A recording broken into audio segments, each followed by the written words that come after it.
All right, hey guys, I'm going to do a quick little, not review technically, but comparison of pond tests.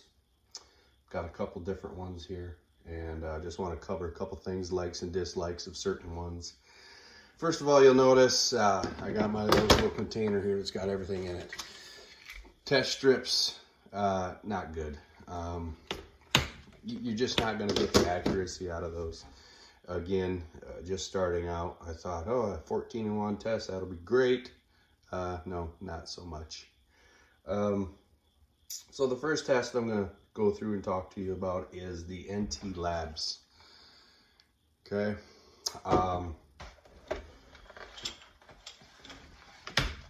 Honestly, I prefer this test over the API tests.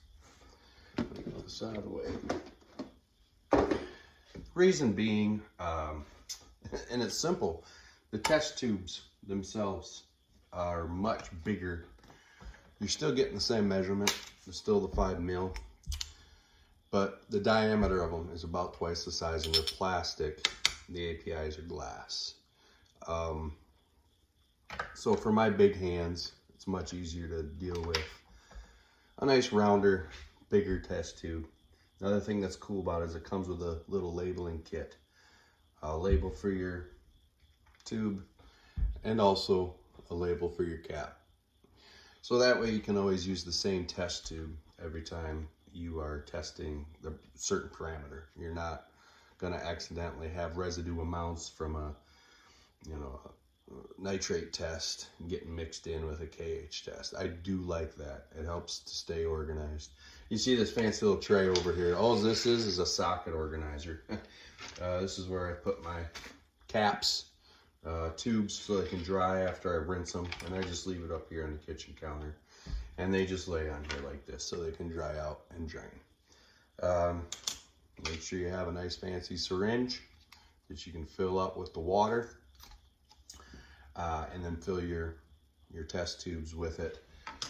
Get yourself a jar. To go out to the pond, take your water from the pond, go about a foot down. You don't want to take your test tubes into the water. Again, for safety, for the health of the fish, if there happens to be residue amounts of any of this, any of the tests, the reagents, it could, not saying it will, it could affect the health of your fish. They are chemicals. You don't want to be introducing that into the water. So take yourself a jar. I'll go grab my jar quick. Just an old pickle jar. Big enough for a big old lot of water. I'll go out, take that up, get my syringe. And what's nice about these NT kits as well, got this nice little organizer right here, so you can put your tubes in it. And I also did is I wrote, if you can see, 10 minutes, 2 minutes, 10 minutes. That means once I mix it, I set my timer, I know how long they have to test for. It's written right on there. I don't have to keep pulling the card out. I don't have to remember how long it's supposed to be. It's written right there for me. It's a very nice, organized little kit. I like them. I like them better. The API, for the money, it's a great kit. There's nothing wrong with it. They all test the same. Again, the only downside for me is the glass, because they could break and that they're smaller. The caps are nicer because they're press-on instead of screw-on like the NT tests.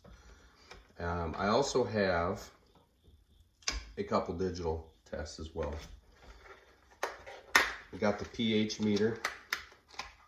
You can get them on eBay, you can get them on Amazon. They're really handy for just wanting to check real quick instead of busting out the liquid kit. And then I got a TDS meter, a total dissolved solid with thermometer. The reason I use the total dissolved solids, it's more of a personal thing. I don't think it has much to do with the koi, But what this does is this gives me a microscopic in look to the contaminants, not necessarily bad, in my water. So basically, this will tell me my mineral content to an extent. Again, get into a bunch of science, we could probably figure out everything that is in it. But if my number starts to drop by more than 20 or 30 parts per million, which I usually measure at about 360 parts per million. If it starts to drop, that means more than likely the good minerals, like your calcium, other beneficial minerals in the water are being absorbed, being used up. If it's becoming higher, I might be getting contaminants, bad contaminants in there. Or I might actually be getting more debris, food, particles floating in the water. Thus, the total dissolved solids is reading higher. So this just gives me an overall range idea of how clean, literally how clean on a chemical level my water is. So if you do get into the digitals, some of the digitals come with your calibration powders. I got the set of 3. It's got the 918, the 686, and the 4 pH for the pH testing.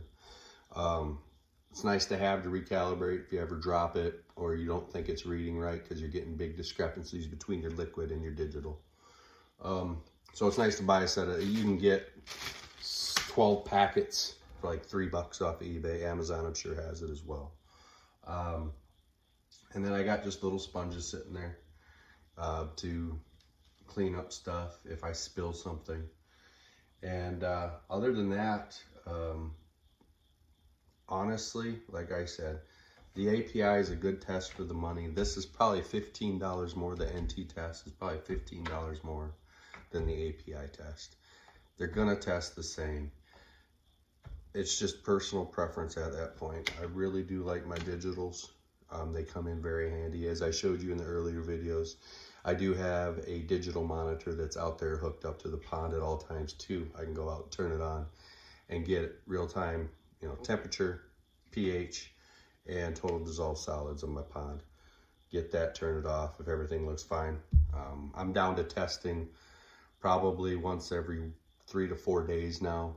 During setup, I was testing day and night. I'd test in the morning and I'd test at evening. Because when you're going through the nitrification cycle, you want to stay on top of it. It can swing a lot and you just want to be tentative to it and pay a lot of attention. Other than that, I have my log here. What this actually is a lot of different things, but what I use it for is I keep a log of all my readings, date it, which pond I tested, all of that fun stuff. And then I also have a conversion chart there. What that conversion chart does is some of your tests are drips, how many drips, you want to count how many drips you put into the solution for it to change a color. Well, you can convert that drip number into parts per million. And basically 1 drop equals 17.8. So what I just went through and I just made an easy chart. So when I get my numbers, I can write in the part per million. My chart, as you'll see, has the parameter I'm testing, my results, and the parts per million, or I should say the optimum where you prefer it to be for the health of the fish. So just a quick brief cover, like I said, of going over the test kits, why I like the NT one over the API. But again, for the extra $15, API is just fine. So yeah, if you have any questions, feel free to ask, comment, shoot me a message. And again, later today, I'll probably do a more in-depth breakdown of my first pond, all the do's and don'ts. And yeah, thanks for watching, guys. Talk to you later.